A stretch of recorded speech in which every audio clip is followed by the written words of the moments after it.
Bonjour à Nouna, bonjour à Titao et bienvenue sur cette nouvelle audience du tribunal de l'actualité. Vous écoutez sur Watt FM, c'est la 100.7 en modulation de fréquence et également sur Tri TV, la télé interactive. Tour d'horizon des temps forts de l'actualité nationale, aujourd'hui encore avec Guy Hervé Cam, le coordonnateur national du mouvement Sens, convoqué à cette audience. Bonjour et merci d'avoir accepté notre convocation. Bonjour et merci pour votre invitation. Le tribunal de l'actualité, vous le savez, c'est votre rendez-vous de décryptage des faits marquants d'ici et d'ailleurs. Et avec les juges, vous le savez également, les faits sont sacrés et les commentaires sont libres. Bonjour, juge Bernard Bougma. Bonjour, président Tomondi. Bonjour, juge Farha. Bonjour, madame, monsieur. Bonjour, juge Bougma. Bonjour, président Tomondi. Bonjour, auditeurs et téléspectateurs.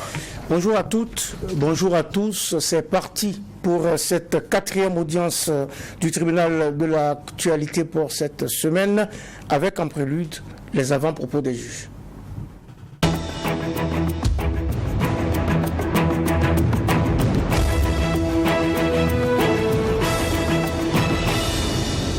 Séquence avant-propos des juges pour ouvrir cette audience avec Bernard Bougma. Merci, président. Hier, j'avais fait cas du casque intelligent inventé par les jeunes Ivoiriens.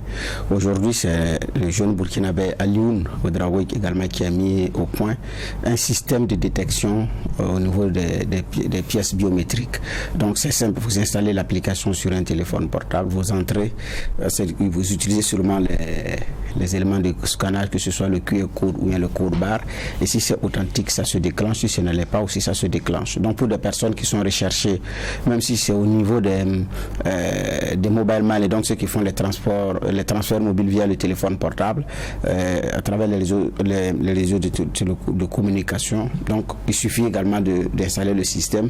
Si c'est une personne qui est recherchée, dès que ses données personnelles sont entrées dans la machine, ça signale suspect. Donc, ça peut se faire. Il y a eu une démonstration qui a été faite sur une compagnie de transport de la place. Donc même les passagers, pendant qu'ils rentrent, on peut contrôler la fiabilité, que ce soit du permis de conduire, que ce soit de la carte nationale, la CNIB, la carte nationale d'identité burkinabé. Et donc ça facilite la tâche. C'est vrai qu'au niveau de la DGTTM, ils ont déjà des terminaux comme ça pour les cartes grises et les permis de conduire, mais je ne pense pas que le projet ait été suffisamment poursuivi pour qu'ils aient tous les moyens au niveau de l'ONACE pour les contrôles. Donc, voilà. Donc, mais j'ai dit c'est made in Burkina, ça a l'avantage. Ailleurs, il faut aller payer les terminaux, c'est cher et puis souvent c'est compliqué, mais là c'est un produit maison. Sauf que dans le reportage d'ailleurs en question, il disait qu'il faisait des pieds et des mains pour pouvoir parler à des autorités, mais c'était très difficile. Bon, nous avons appris que finalement il a pu le faire, mais j'ai dit nous avons toutes les ressources humaines, matérielles et financières pour avancer. Ce qui reste, c'est la volonté politique, 2, une bonne foi. Je pense que si ces conditions sont réunies, ça doit pouvoir aller. Mais ce n'est pas qu'on n'a pas de ressources pour pouvoir nous développer. C'est ce que j'avais comme avant-propos ce matin. Bravo encore à lui et surtout à ceux qui sont également dans ce domaine de la recherche, de la création, mais qu'on ignore alors que c'est les choses que nous pouvons développer à partir d'ici et puis commercialiser avec les autres. On est en plein boom donc des innovations technologiques pour nous faciliter la vie.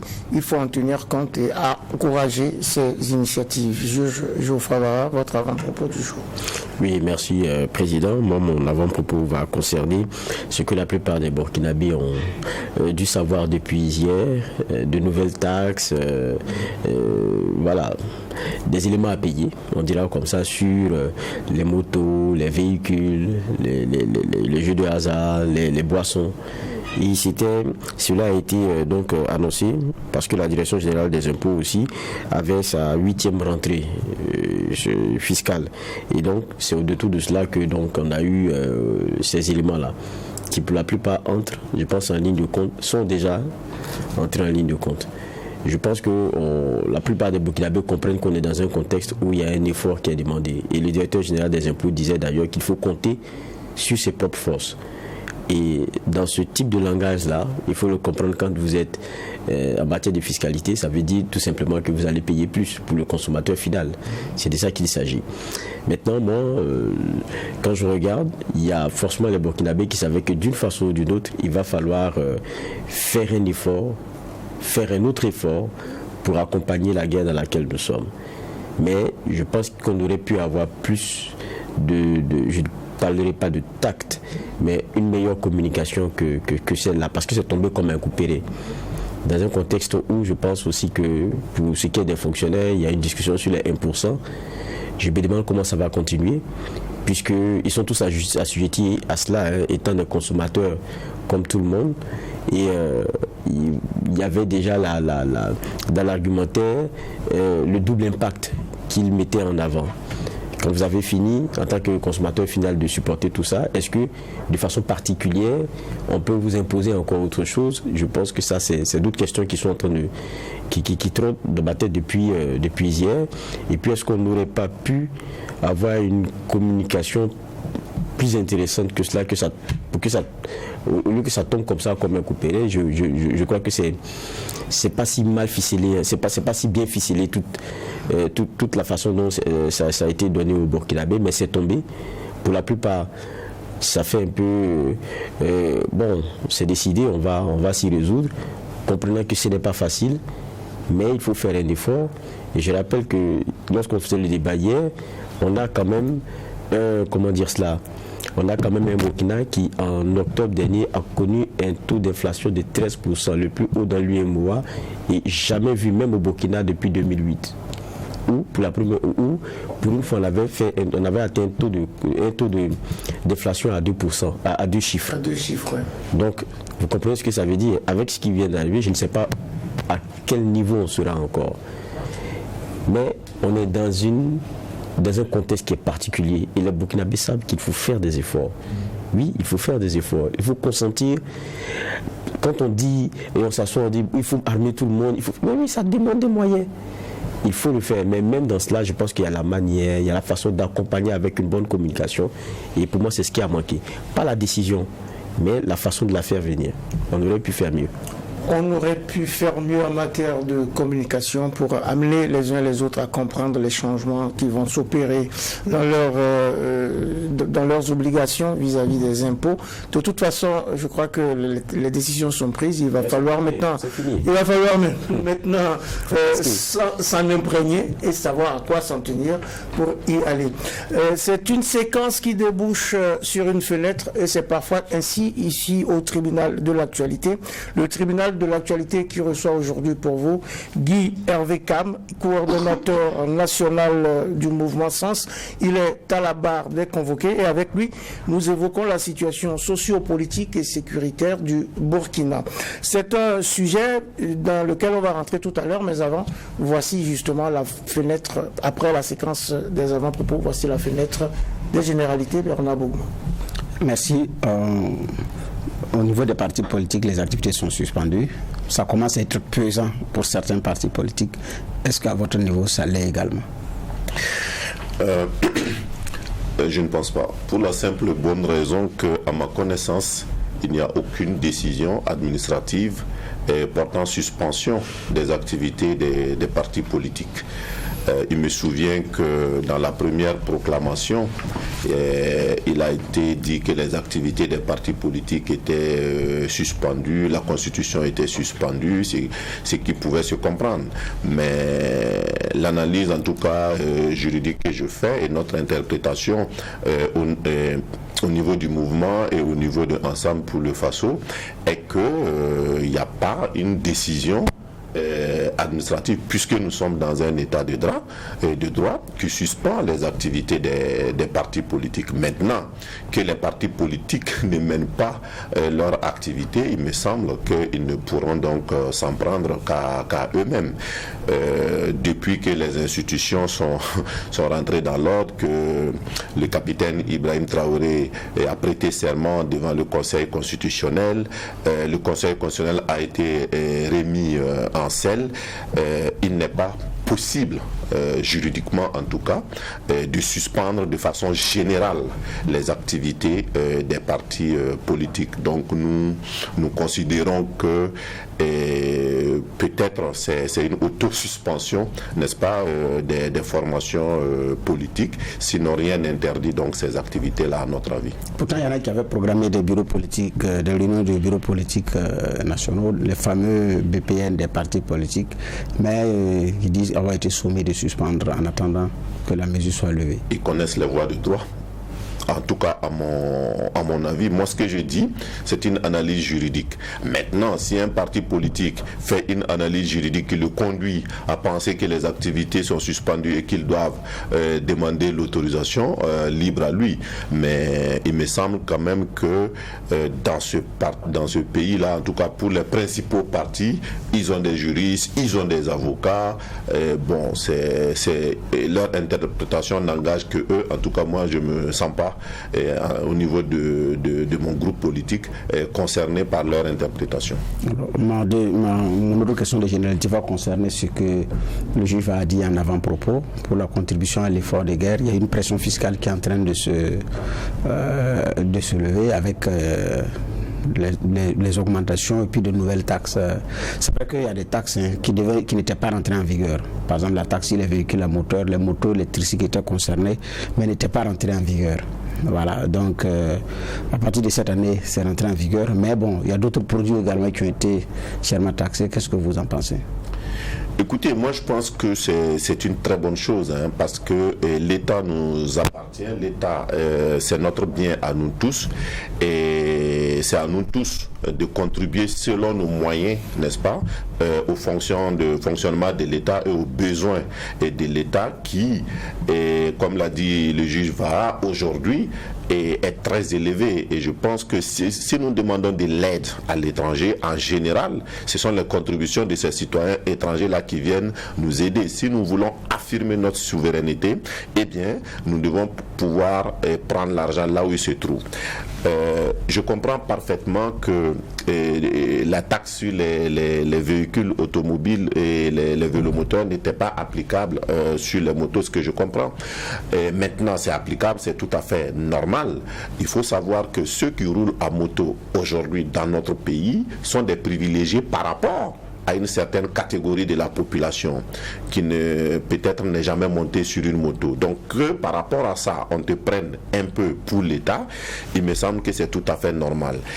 Que ceux qui roulent en voiture payent plus que ceux qui roulent à moto, c'est tout à fait normal. Moi, je dirais d'ailleurs que lorsque je regarde le niveau, je trouve par exemple que pour une catégorie de la population, les taxes sont anormalement basses. Pour les véhicules automobiles, par exemple, le niveau le plus élevé, c'est 30 000 francs. Vous imaginez quelqu'un qui est capable d'acheter un véhicule V8 à près de 100 millions de francs pour son confort personnel, et à qui l'État va demander pour ça seulement par année 30 000 francs, je trouve que c'est dérisoire. Pour moi, en fonction, n'est-ce pas, de la valeur de votre engin qui traduit le niveau votre niveau économique, financier dans la société, et cette taxe devait pouvoir être élevée. En plus, ce sont des véhicules qui sans doute polluent plus, sont plus énergivores. Donc, il me semble que les taxes qui ont été adaptées méritent d'être encore mieux adaptées pour tenir compte de la situation. Je trouve que c'est normal dans un pays que celui qui a plus paye plus. Et là, on a mis quasiment une grande partie des véhicules automobiles dans la catégorie supérieure qui est de 30 000 francs. Et j'ai dit, celui qui paye un véhicule à 100 000 francs paye 30 000 francs, à 100 millions paye 30 000 francs, celui qui paye un véhicule à 50 millions paye 30 000 francs, celui qui paye un véhicule à 15 millions paye 30 000 francs. Ce n'est pas normal. Ce n'est pas normal, dit notre convoqué du jour, Geoffroy Vara, vos questions de généralité. Oui, moi je vais revenir sur la première question de Bernard Bouma. Vous dites que c'est les partis politiques eux-mêmes peut-être qui se sentent à l'aise dans leur inconfort, mais on se rappelle que, je pense que c'était mars, non, où peut-être ma mémoire me trahit, lorsque Bala Sakandé avait été inquiété, ce qui lui était reproché après un point de presse, c'était un activisme politique débordant. Et puis, je pense aussi avoir appelé le caractère républicain de l'armée et puis demander la libération de Roch Kaboré. Pour un parti politique, c'est logique. Mais c'est pour ça qu'il avait été inquiété. Et puis après, la question de l'activisme politique débordant, il a été laissé, peut-être même aux partis politiques, de mettre du contenu dedans. Peut-être c'est là où ils se sont trompés, où ils ont eux-mêmes mis le contenu et puis ils sont restés dans leur coin. Mais il y a manifestement aussi, de la part de nos nouvelles autorités, une envie de dire aux partis politiques, bon, restez tranquilles. C'est normal que les autorités aient cette envie de dire aux partis politiques de laisser tranquille. Ils ne veulent pas être gênés et c'est tout à fait normal. Et maintenant, c'est aux partis politiques aussi, puisque nous sommes toujours dans un état de droit, et de s'affirmer et d'affirmer la primauté en fait du droit. C'est aussi simple que ça. Vous avez parlé de Bala Sakandé, c'était sous le MPSR 1. Oui, il a été interpellé, mais c'est allé où? Ça n'est allé nulle part, pour la simple et bonne raison que dès que la justice ne pouvait pas se saisir de ça, parce que dire à quelqu'un qui exerce sa liberté d'opinion de ne pas faire un activisme débordant, ça ne voulait absolument rien dire en droit. Et donc, dès lors qu'ils ont tenté et qu'ils ont senti que la justice ne voulait pas s'associer à ce qui était manifestement une violation de la loi, ben, ils ont laissé Bala Sakandé. Et aujourd'hui encore, c'est tout à fait compréhensible que les autorités veuillent pouvoir avancer sans entendre de voix discordantes des partis politiques. Maintenant, quand on dit aujourd'hui, moi je vois les autorités de la transition recevoir par exemple les partis politiques. Lorsque vous recevez des partis politiques, est-ce que ce n'est pas une activité politique que ces partis-là sont en train de mener? Lorsque vous demandez la contribution en termes de réflexion des partis politiques, est-ce que ce n'est pas une activité? Au fond, qu'est-ce qui est interdit aujourd'hui? Est-ce qu'il est interdit à un bureau politique d'un parti de se réunir? Est-ce que c'est une activité politique interdite? Est-ce qu'il est interdit à un parti politique de faire une conférence? Est-ce qu'il est interdit à un responsable politique de parler? Moi, je suis sur votre plateau en tant que coordonnateur national du mouvement Sens. Est-ce qu'on va me dire que c'est une activité politique interdite ou pas? Non, je pense que la réalité, moi j'attache vraiment un profond respect donc au droit et à l'état du droit, et donc ce que je dis toujours, il faut avoir le réflexe du droit. Donc quand on me dit que c'est interdit, je dis ah bon? Dans un état de droit, il faut un texte pour interdire. Je vais chercher le texte. Si je ne vois pas le texte, c'est que ce n'est pas interdit. Aussi simple que ça. Okay. Vous avez fini avec les questions de généralité. Alors, juste pour préciser, parce que nous avons quand même des téléspectateurs et des auditeurs qui nous suivent depuis l'extérieur du Burkina Faso. On a parlé de Bala Sakandé. Il s'agit bien de Alassane Bala Sakandé, ancien président de l'Assemblée nationale du Burkina. Nous sommes ici à cette audience avec un convoqué qui s'appelle Guy Hervé Kam. Il est coordonnateur national du mouvement Sens. Sens, c'est servir et non se servir. Servir et non se servir, et il est également membre de Ensemble pour le Faso, c'est bien cela? Absolument. Ensemble pour le Faso, qui est un mouvement qui réunit un certain nombre de partis politiques pour avoir une vision commune sur les problèmes de la nation. Nous rentrons donc de plein pied dans cette audience avec les questions sécuritaires. Bernard Boukman. Alors, questions sécuritaires, ça fait plus de 100 jours maintenant, bon, parce qu'on n'est même plus aux 100 jours pile que le capitaine Ibrahim Traoré a remplacé, bon, pour pas dire renverser Damiba et puis récupérer le fauteuil. Sur les questions, les plans sécuritaires, c'est vrai qu'il y a une réorganisation, mais de façon générale, quelle appréciation faites-vous de ce magistère après les 100 jours sur le plan sécuritaire? Écoutez, en 100 jours, que ce soit sur le plan sécuritaire ou sur tous les autres plans, on ne peut pas faire un jugement axé sur les résultats. On peut faire un jugement axé sur la trajectoire. Parce que sur les résultats, il y a une courbe descendante qu'il faut inverser, et donc il faut atteindre peut-être le point d'inflexion pour pouvoir inverser. Donc on ne peut pas en 100 jours dire ça. Alors dans les 100 jours, ce qu'on peut constater, c'est que très rapidement le régime donc du capitaine Traoré a procédé à une réorganisation de l'armée avec la création donc des régions militaires, des légions de gendarmerie, des régions aériennes et tout ça. C'est déjà une volonté que les spécialistes de la sécurité apprécieront. Pour nous autres, nous allons attendre l'efficacité de cette réorganisation-là sur le terrain. Ceci étant, on s'était toujours plaint de la géographie de l'armée. Donc cette réorganisation-là vise à rapprocher l'armée des théâtres d'opération et on ne peut que s'en réjouir. On constate aussi quand même, depuis donc l'avènement du régime du capitaine Traoré, une volonté déjà, en tout cas, de se battre, d'être sur le terrain. Les villes qui étaient sous blocus sont ravitaillées, sans qu'on entende en fait de grands soucis sécuritaires. Et il y a quelque chose dans l'exemple que le chef de l'État tente de donner, c'est de se comporter en chef de guerre, ce qui est bien en termes de communication en direction notamment des soldats et de toute la population. Mais bien entendu, dans ce contexte favorable-là, il y a quand même quelques points, comment on appelle ça, des signes clignotants sur lesquels il faut faire très attention. C'est la question donc des exécutions extrajudiciaires, c'est la question donc des exactions dont on parle beaucoup.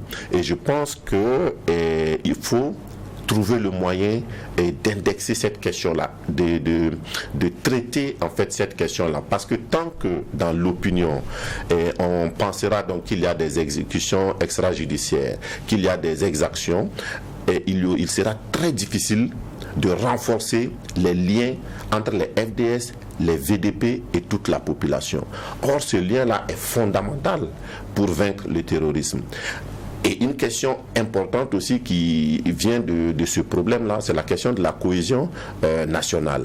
Si on ne traite pas cette question-là, on ne peut pas avoir la cohésion nationale. Or, la cohésion nationale aussi est très importante pour la lutte contre le terrorisme. Moi, je pense que ce sont en fait là les risques que l'on voit venir, mais il est encore temps, n'est-ce pas, pour le régime du capitaine Traoré de là-bas aussi, comme il l'a fait dans l'armée, de là-bas aussi de donner la trajectoire qu'il veut imposer, de dire que dans notre État, on ne peut pas accepter des exécutions extrajudiciaires, on ne peut pas accepter donc ces types de dérapages. Ceci étant, si par malheur sur le théâtre des opérations ça arrivait, eh bien il faut le reconnaître et demander donc des excuses et l'on continue. Mais si ça se passe comme une sorte de normalité, eh bien ça peut nuire donc à cette dynamique-là que nous saluons tous et que nous voulons tous que ça arrive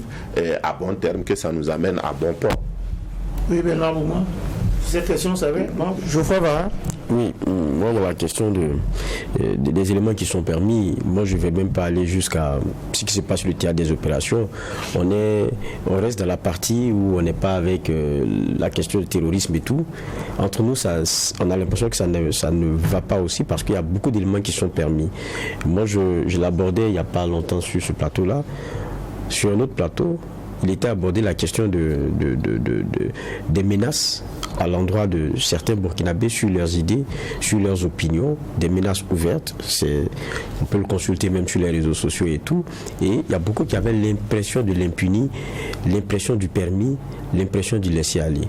Vous là-dessus, et pour revenir sur ce que je disais, sur ce qui s'est dit sur un plateau, parce que c'était un magistrat qui disait, bon, qu'est-ce que vous voulez? On a tenté, on n'a pas pu l'arrêter, bon, personne ne s'est levé, et puis vous voulez qu'on fasse quoi? Qu'est-ce que vous en pensez? Écoutez, déjà, effectivement, je trouve que ce n'est pas normal. On n'a pas l'impression. ce sont des faits. Voyez-vous, quand des Burkinabés appellent à visage découvert à décapiter n'est-ce pas, des personnes vivant sur le territoire burkinabé et que ces personnes-là se promènent librement dans notre pays, on se pose des questions.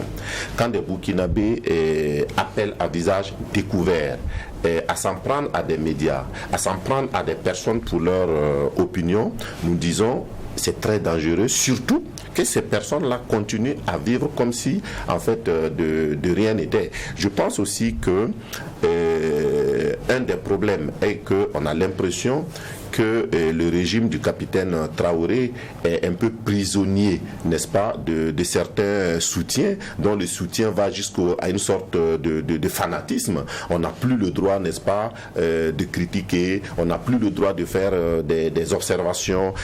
Il y a des gens dans ce pays-là qui se prennent plus burkinabés que tout le monde. Ceux qui font ce genre de menaces, ceux qui crient partout sur tous ces toits-là, je peux vous assurer qu'ils ne sont pas plus burkinabés que les autres, qu'ils ne sont pas plus engagés sur le terrain que beaucoup de personnes.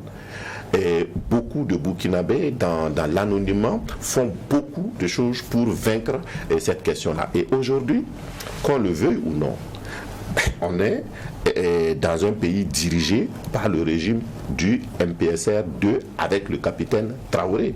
Il n'y a pas un Burkinabé moyennement doué de raison qui va dire que tous les jours qu'il se lève, il se prie pour que ce régime-là échoue. La conséquence de l'échec, on ne sait pas ce que ça va donner.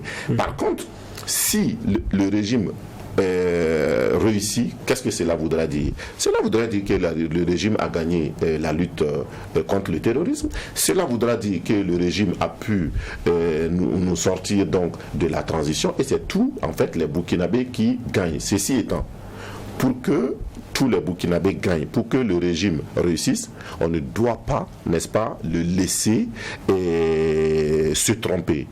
Quand on voit des choses, on doit pouvoir le dire. Maintenant, il appartient au régime de prendre ce qui est dit, le bon et le mal, et d'avancer. Parce qu'à la fin de la journée, c'est le régime qui sera jugé.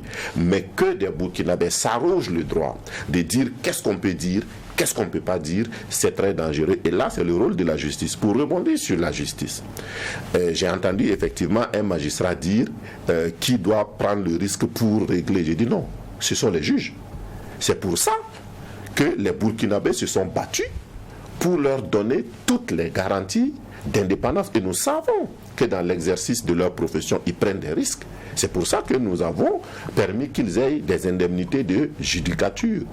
Écoutez, dans un pays, la responsabilité ne peut pas être sur la tête des 22 millions de Burkinabés. On a cédé une partie donc de la responsabilité à un pouvoir judiciaire, et je pense que s'il y a des soucis, le pouvoir judiciaire aussi doit pouvoir communiquer. Aujourd'hui, qui nous dit que le pouvoir judiciaire insiste aujourd'hui pour que X et Y soient arrêtés et qu'il y a des blocages? Moi, je refuse de croire et d'accepter que notre État est devenu si faible qu'on peut faire du tout et n'importe quoi et qu'il n'y ait pas dans ce pays-là une autorité qui peut agir. Il n'y a pas d'autorité.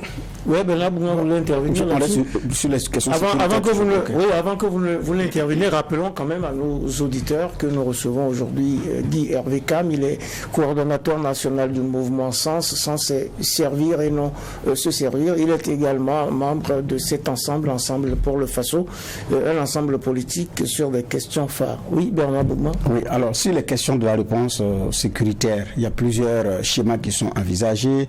Le gouvernement dit qu'il a pris langue avec, comme on appelle ça, d'autres puissances. On parle de Wagner. Tout récemment, il est révélé que c'est 500 militaires mais russes, de l'armée russe qui doit venir, mais il y a des discussions qui se poursuivent. Vous, qu'en pensez-vous? Surtout que l'affaire Wagner est controversée.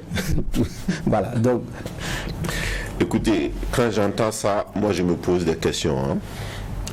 Est-ce que le Burkina Faso est devenu un pays aussi pauvre dans la dignité, n'est-ce pas, qu'il n'y a plus d'hommes et de femmes capables de nous défendre pour que l'on fasse appel à des forces étrangères? Ce que je sais, c'est que dans l'ADN du peuple burkinabé, dans l'ADN de l'armée burkinabé, nous n'avons jamais voulu d'un appui extérieur en personnel. ceux qui parlent beaucoup ne savent pas en réalité que notre armée a toujours refusé des hommes d'où qu'ils viennent. Demandez au G5 Sahel. Des militaires tchadiens sont venus sur notre territoire, restés à Dori, sans la coopération de l'armée, ils sont partis. Demandez à la force SAR qui est au Burkina, qui est venue au Burkina comme base pour intervenir au Mali et non pour intervenir au Burkina. Et qui n'est pas sollicité par l'armée en fait burkinabé pour intervenir. On se rappelle sous le régime Kaboré de ce communiqué, n'est-ce pas, du ministre de la Défense d'alors, Chérif Sy, qui avait dénoncé le fait que des avions français s'élevaient sans son autorisation. C'est pour dire quoi? C'est pour dire que nous sommes un peuple digne, nous sommes un peuple fier.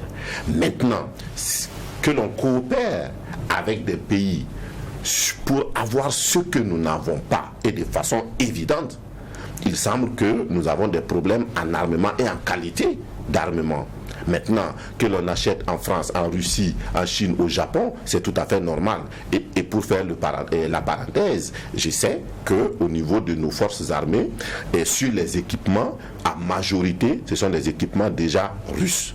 Maintenant, s'il faut amener en fait des hommes pour se battre pour nous, moi je pense que ça sera la plus grande humiliation. Est-ce que c'est pour se battre? C'est pas pour nous aider à combattre? Pour se battre pour nous. Il n'y a pas d'autre, on peut habiller ça comme on veut, mais qu'est-ce qui fera donc qu'un militaire français, un militaire russe va venir se battre au Burkina si ce n'est pas se battre pour nous? Je pense que ça sera la plus grande humiliation qu'on fera donc à nos forces de défense et de sécurité, parce que c'est leur dire vous êtes incapables et on amène d'autres personnes. Ça sera la plus grande humiliation que l'on fait à la jeunesse burkinabé, parce que je reste convaincu qu'au Burkina Faso, nous avons encore des hommes et des femmes capables de se battre. Donnez-leur les moyens. Nos soldats, quand ils vont à l'étranger, ce sont des vrais combattants. Mais la différence entre là-bas et ici, c'est que là-bas, ils ont de bons équipements, ils ont de bons outils de travail, et lorsqu'ils sont ici, on n'a pas.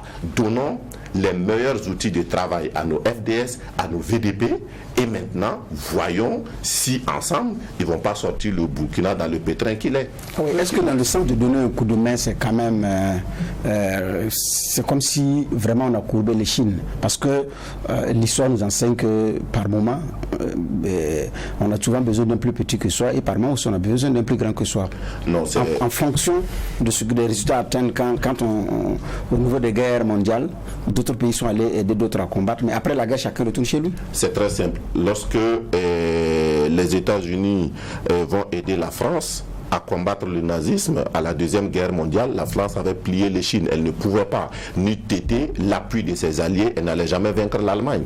Maintenant, est-ce qu'on considère aujourd'hui que nos FDS, armée, gendarmerie, police, nos VDP, toute la jeunesse burkinabé en réserve, est-ce qu'on considère aujourd'hui que nous sommes incapables de vaincre ces terroristes peu formés, peu équipés, qui viennent tout simplement attaquer nos populations civiles? Si on veut dire ça et qu'on est prêt à accepter la honte d'aller appeler des gens qui n'ont absolument aucun lien avec notre pays, d'aller leur dire de venir mourir pour nous, qu'on l'assume.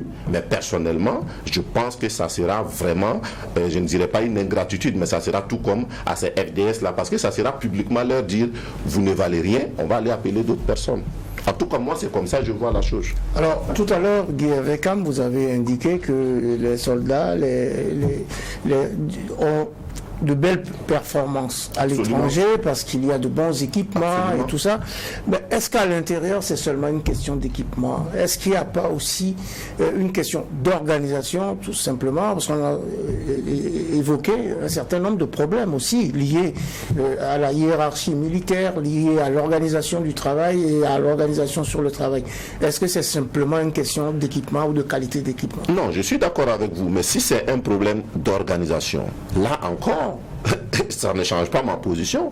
Est-ce que nous n'avons pas d'hommes et de femmes capables ici de travailler sur l'organisation. Je disais tantôt qu'à l'arrivée donc du capitaine Ibrahim Traoré, il y a eu une réorganisation, n'est-ce pas, du système de défense et de sécurité à travers donc la création de 6 régions militaires, la création de 6 légions de gendarmerie, la création de 6 bataillons d'intervention rapide. Il y a eu vraiment une réorganisation. Maintenant, est-ce que cette réorganisation-là va être efficace? C'est ce que nous souhaitons.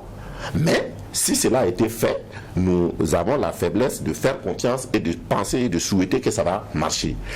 Ceci étant, ce dont le juge Bougma a parlé, c'est comment on fait appel à des partenaires étrangers. Si on fait appel à des partenaires étrangers pour des questions d'équipement, pour des questions de moyens qui peuvent être de renseignement et autres, il n'y a absolument aucun problème, parce que dans toute chose que tu entreprends, c'est là où tu ne peux pas que tu demandes de l'aide.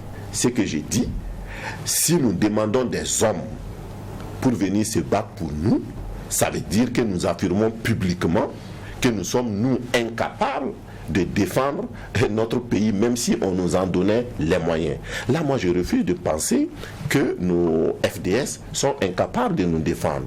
Je refuse de penser que nos FDS, avec l'aide des VDP, sont incapables de nous défendre. Je refuse de penser que les jeunes Burkinabés sont incapables de s'engager pour défendre le pays s'il y a une bonne organisation, s'il y a des bons moyens. C'est ce que j'ai dit. Je vois Vara.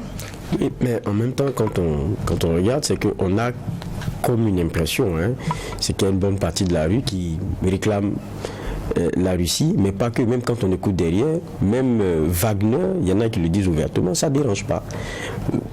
Écoutez, cette bonne partie de la rue que vous appelez, moi je veux qu'on parle franchement. Elle a quelle légitimité, elle a quelle connaissance des FDS?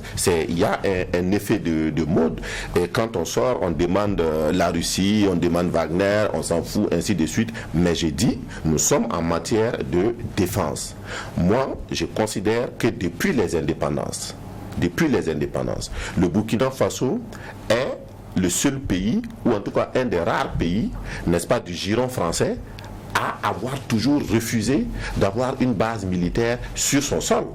Je vous ai parlé du cas Sabre, qui est là. Mais la contestation élevée contre Sabre au Burkina ne date pas des coups d'État du MPSR. Même avant ça, beaucoup de Burkinabés étaient contre Sabre. On nous a expliqué que Sabre est une force au Burkina, mais pour intervenir au Mali. Dans le cadre de la coopération, on peut en discuter.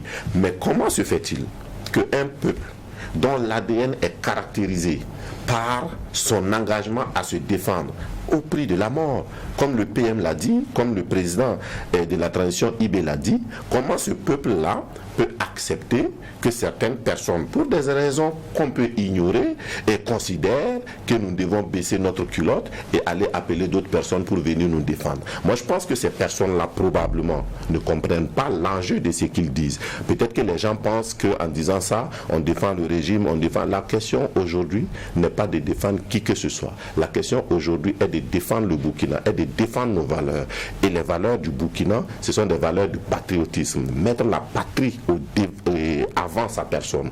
Accepter mourir pour la patrie. Est-ce que nos FDS ont dit qu'ils ne peuvent pas faire ce sacrifice? Ils veulent tout simplement être mis dans les meilleures conditions. Mettons-leur dans les meilleures conditions. Maintenant, ceux qui en discutent, ils savent, pour ceux qui en parlent, et beaucoup, ils savent pourquoi ils le font. Mais je sais que lorsque vous faites l'analyse, vous voyez que tout ce beau monde-là ensemble, comme on dit, on peut dormir ensemble et ne pas faire les mêmes rêves. Toutes ces revendications-là, mettez-les ensemble, demandez-leur pourquoi ils disent ça, pourquoi ils disent ça. Je suis convaincu que vous aurez autant de réponses que d'organisations dans ce débat-là. Justement, je vous prends au mot, oui, certaines personnes qui le font pensent qu'ils défendent le régime, mais c'est ça aussi le lien. Est-ce que c'est parce qu'on n'est pas assez clair sur la question? Parce que quand on écoute, ceux qu'on écoute, vous le savez, on les entend très souvent, c'est les premiers défenseurs de Ibrahim Traoré et de la nouvelle ligne de coopération dans laquelle on est. Est-ce que c'est des gens qui comprennent vraiment le message ou bien il y a même aussi des autorités qui ne donnent pas un message clair? Non, en fait, vous avez dit quelque chose sur lequel je ne suis pas d'accord. Ils font beaucoup de bruit, mais est-ce que ce sont les premiers défenseurs de Ibrahim Traoré? Parce que c'est ce qu'ils revendiquent. Excusez-moi, qu'eux le disent, qu'ils le revendiquent, c'est vraiment dans leur phraséologie. Mais la réalité, les premiers défenseurs de Ibrahim Traoré, c'est tous ces Burkinabés-là qui, de jour et de nuit, dans l'ombre, sans micro, se battent pour que ce pays-là tienne, se battent pour qu'il y ait la cohésion, se battre pour que l'armée réussisse. Mais après, sortir, acheter des haut-parleurs et crier par-ci, crier par-là, je ne pense pas que ce soit la défense d'Ibrahim Traoré. Toutes ces organisations que vous entendez là, c'était les défenseurs du régime de Damiba. Ils ne sont pas créés après le régime d'Ibrahim Traoré. Ils ne se sont pas créés après le régime d'Ibrahim Traoré. Donc, le danger sera que le régime du capitaine Traoré se mette dans cette prison-là en pensant que ce sont ces gens-là qui sont ses principaux soutiens. Je pense que le Burkina Faso, dans ses différentes organisations, les organisations de la société civile, les organisations non gouvernementales, les leaders coutumiers et religieux, et les autorités, les personnes ressources, moi je discute avec beaucoup de gens. Et je peux vous assurer qu'il y a jour et nuit beaucoup d'actions qui sont menées pour que ces pays-là tiennent, qui n'ont absolument rien à voir avec ceux qui prennent le micro, ceux qui partent s'asseoir devant les médias pour dire il faut faire venir la Russie, il faut faire venir X, il faut chasser X. Non, c'est pas comme ça on gère un pays. Et cette prison-là peut être dangereuse. Et moi j'ai dit, peu importe ce qu'ils disent, ce ne sont pas des soutiens pour le régime ni pour Ibrahim Traoré, ce sont plutôt des dangers et il faut traiter ça comme tel. Dans le prétoire du tribunal de l'actualité aujourd'hui, Guy Hervé Cam, coordonnateur national du mouvement Sens, lors une récente sortie du mouvement politique Ensemble pour le Faso, vous avez indiqué qu'il est encore possible, Ensemble pour le Faso, donc il est encore possible de sauver notre patrie de cette descente en enfer. Donc vous estimez que le Burkina descend en enfer, sauver notre patrie de cette descente en enfer en faisant appel à nos valeurs culturelles et traditionnelles fondatrices. Qui sommes-nous? D'où venons-nous? Vivons simplement comme des Burkinabés. Sur quelles valeurs culturelles doit-on fonder donc la renaissance du Burkina? Sur quelles richesses fondatrices? Et comment vivre finalement comme de vrais Burkinabés? Des valeurs, je vais dire classiques, minimales, les valeurs de solidarité, le vivre ensemble qui a toujours caractérisé en fait notre pays, parce que ce qui menace en réalité notre pays, ce n'est pas l'insécurité, ce n'est pas que 2 ou 3 personnes prennent des armes et viennent tuer les gens. Vous voyez, les actions des terroristes ont un objectif derrière. C'est déstructurer ce qui fait les fondamentaux d'un État, d'un groupe. Et moi, avec les camarades de Ensemble pour le Faso, nous avons un optimisme très fort, malgré la difficulté. Je vous donne un exemple. Lorsque les attaques de Capuchino sonnent l'entrée des terroristes au Burkina, les premiers discours, c'était des attaques djihadistes. Les premiers discours, c'était le terrorisme islamique. Donc, le premier objectif, c'était de nous diviser sur la base religieuse. Qu'est-ce qui s'est passé? Nous sommes allés tirer au plus profond de ce qui a fait le Burkina Faso. Tous les leaders se sont levés pour dire que nous n'avons pas ici une guerre religieuse, pour nous dire que nous avons toujours vécu ensemble dans la cohésion et que nous n'avons absolument aucun problème ni avec l'islam ni avec les musulmans que nous connaissons. Et c'est comme ça que nous sommes arrivés à inverser la tendance. Aujourd'hui, tout le monde parle de terrorisme et donc nous avons réglé la question religieuse. Bien entendu, le terrorisme change et on envoie maintenant en fait les gènes de la division ethnique. Mais de la même manière que nous nous sommes battus pour faire en sorte que le terrorisme ne crée pas de divisions religieuses, eh bien nous sommes convaincus au niveau d'Ensemble pour le Faso que le Burkina a suffisamment de ressorts pour qu'on se batte pour dire aussi que le terrorisme n'est pas ethnique. Et les terroristes veulent nous monter contre nous. Ils peuvent avoir le sentiment de réussir. Aujourd'hui, vous discutez avec beaucoup de gens qui vont vous dire, dans le principe, oui, on ne peut pas dire que c'est les Peuls, ainsi de suite. Après, ils vont vous dire, mais disons-nous la vérité. Quand ils disent ça, c'est pour dire, oui, mais il y a une sorte de responsabilité des Peuls. On peut comprendre que ces personnes-là sont traumatisées. Mais il nous appartient à nous tous, en tant que leaders, en tant que médias, en tant que personnes ressources, de nous lever ensemble, comme on a fait au début du terrorisme. Et sur ces terrains-là aussi, nous allons gagner. Et si nous gagnons sur ces terrains-là, c'est ensemble, en tant que peuple, en tant que nation, que nous allons gagner. La dernière observation, lorsque vous voyez les exactions, y compris ce qu'on reproche à nos VDP, vous avez dit quelle valeur? Vous pouvez vous renseigner. Nous sommes un pays de 60 ethnies, de plus de 60 ethnies, avec des valeurs. Vous allez voir que ce qui est commun à l'Afrique en général, c'est que, je vais dire, c'est une sorte de droit de la guerre qui existait. C'est qu'on ne s'attaque jamais, même dans un combat, aux femmes, aux vieux et aux enfants. C'est-à-dire on ne s'attaque jamais aux non belligérants.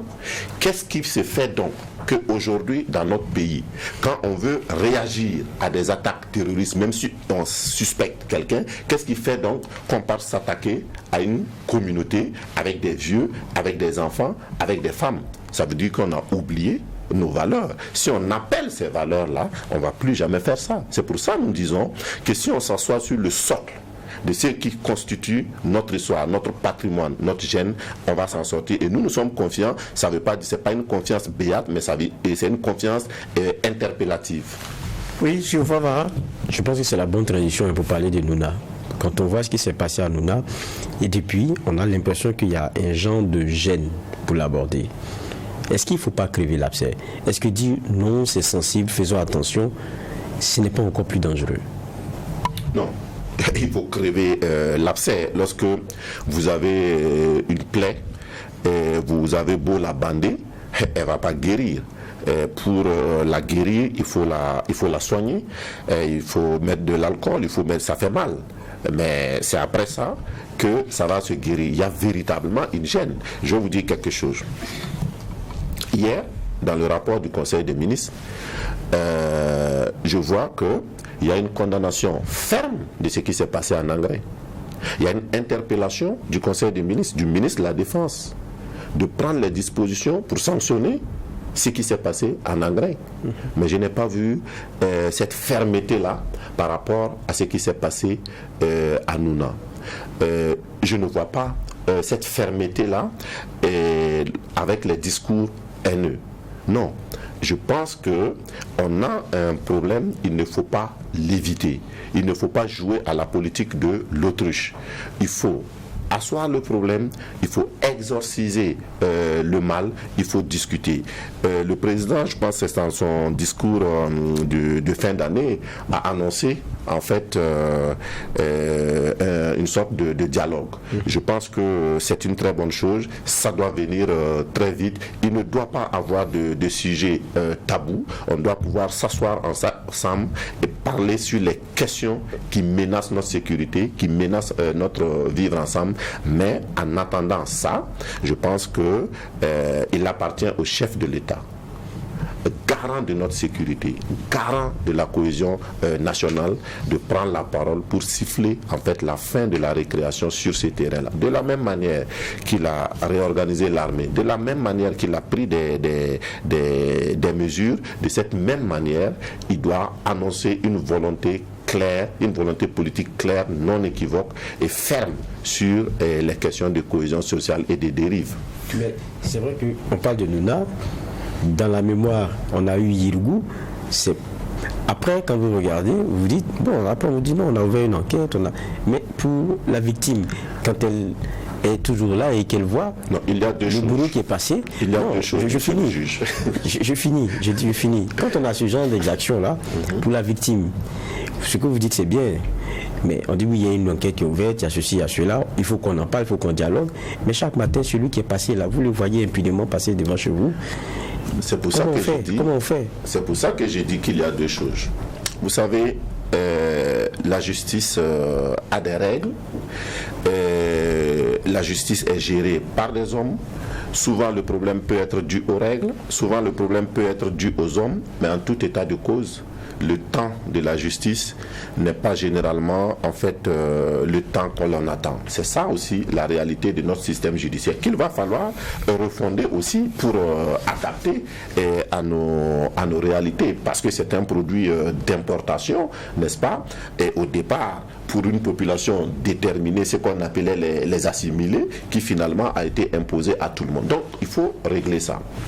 Mais en attendant le temps de la justice, il y a le temps du politique. Et le temps du politique, c'est le discours du chef. Lorsqu'il y a Irgou, on n'a pas vu le temps du politique. Après beaucoup de discussions, le président Kaboré a fait un déplacement, mais tout le monde a eu l'impression qu'il s'est plutôt adressé à ceux, c'est les Koglogo, et non aux victimes. Donc il n'y a pas eu le temps du politique. Et très souvent, malheureusement, sur ces questions-là, il n'y a jamais en fait le temps du politique. Et je pense que pour qu'on puisse s'en sortir, il faut que le capitaine Traoré, on comprend bien qu'il soit préoccupé par les questions militaires.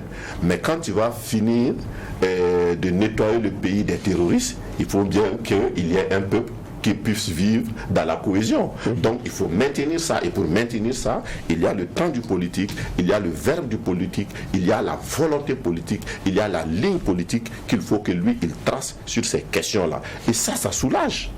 Ça soulage. Aujourd'hui, ce qui inquiète, c'est que une partie de nos compatriotes ont l'impression que quand c'est eux, il n'y a rien. Et ça, on peut guérir ce sentiment-là rien que par un discours. Et il faut y aller. Il faut y aller, dit Guy Hervé Kamé. C'est ce que vous dites d'ailleurs avec votre casquette de Ensemble pour le Faso. Dans ce temps difficile, et là je vous cite, le président, je cite plutôt Ensemble pour le Faso, dans ces temps difficiles, le président de la transition doit affirmer une volonté politique claire contre toute forme de stigmatisation et instruire son gouvernement à prendre les mesures nécessaires pour sanctionner ou faire sanctionner sans état d'âme tout comportement mettant en péril la cohésion sociale. Bernard Bougma, il ne reste pas beaucoup de temps, peut-être pour terminer sur la piste sociopolitique. Bon, piste ou bien si vous voulez toujours rester... Je pense qu'on a longtemps abordé la piste sociopolitique avec ce qu'il venait de dire. Moi, j'allais aller en diplomatie. Dans une licence interview, vous avez trouvé qu'on a une diplomatie du muscle et une diplomatie balbutiante. Je voudrais un peu plus de détails sur cette affaire de muscle et de balbutie. Non, mais écoute, ça rejoint un peu tout ce qu'on entend avec ces groupuscules qui sont contents, qui appellent à faire ci, à faire ça. Et je pense que la diplomatie, comme son nom l'indique, c'est vraiment la diplomatie, c'est vraiment le dialogue. On peut être ferme, mais en restant, n'est-ce pas, dans les canaux diplomatiques. C'est quoi? Non, la diplomatie du muscle, c'est de tout régler par la force. On dit un jour, voilà, la responsable des Nations Unies, personne non grata, il faut qu'elle parte le même jour. Ensuite, on dit, il faut appeler ainsi. Non, c'est ce que on considère comme étant la diplomatie du muscle. On peut aboutir au même résultat en affirmant notre souveraineté, en utilisant les canaux diplomatiques classiques. C'est pas la première fois qu'on aura désigné quelqu'un persona non grata. C'est le canal diplomatique qui est utilisé. Même si dans le système des Nations Unies, il y a quand même une différence. Moi, je ne veux pas rentrer dans ce débat-là parce que sur le plan des relations internationales, il y a des procédures. On peut respecter ces procédures-là et aboutir au même résultat. résultat. Il y a aussi ce que j'appelle la diplomatie balbutiante. C'est une première, je crois, dans notre pays, qu'un Premier ministre fasse un voyage officiel sans que le pays ne soit informé. C'est un média étranger qui nous informe, nous, Burkinabés. Le voyage était officiel? Comment? C'était officiel. C'était pas. Le Premier ministre n'a jamais. Le Premier ministre ni le gouvernement n'ont jamais contesté que c'était un voyage officiel. Après, parce que justement, on ne sait pas si c'est finalement officieux ou officiel, quoi. Donc c'est pour. C'est un officieux officiel. Non, c'est un voyage officiel parce que le voyage officiel, c'est pas dans la terminologie française du voyage, comment on appelle, du voyage qui est connu. Lorsque le Premier ministre est en mission en tant que Premier ministre, c'est un voyage officiel. Maintenant qu'il le fasse de façon clandestine, ça c'est un autre débat. Et ça, ce n'est pas normal. Le Premier ministre burkinabé a le droit d'aller en Russie. Le Premier ministre burkinabé a le droit de rencontrer qui il veut. Et bien, il rencontre qui il veut. Et ceux qui ne sont pas d'accord, ceux qui sont d'accord ont le droit d'applaudir. Ceux qui ne sont pas d'accord ont le droit de critiquer. Mais lui, en tant que leader, doit expliquer à la population, parce qu'au finish, ce qu'on attend d'eux, c'est le résultat. Et ils sont libres du moyen qu'ils vont adopter pour avoir ce résultat. Malheureusement, le temps qui nous est imparti est arrivé à son terme. C'est la fin de cette audience du tribunal de l'actualité qui vous a proposé le regard de Guy Hervé Cam, coordonnateur du mouvement Sens, sur la situation nationale entre état de lieu et perspective. Merci d'avoir honoré notre convocation. En général, on ne remercie pas d'avoir été convoqué pour un tribunal, mais je vous dis merci. Oui, ici nous remercions la convoquée et nous aimons bien qu'il nous remercie. Et merci aux juges qui ont siégé aujourd'hui. Bernard Bougman, merci. Merci. Merci à Geoffroy Gara. Merci. Et merci également aux équipes techniques de réalisation ainsi qu'à vous tous, auditeurs et auditrices de Watt FM, téléspectateurs et téléspectatrices de Truc TV, pour votre attention et pour votre fidélité. Retenez bien que nul n'est si mauvais qu'il ne vaille rien et que nul n'est si bon qu'il soit dépourvu de faute. Mais le tribunal de l'actualité vous revient demain, mêmes antennes, pour une audience avec un maillet toujours aussi juste, incisif et sans complaisance.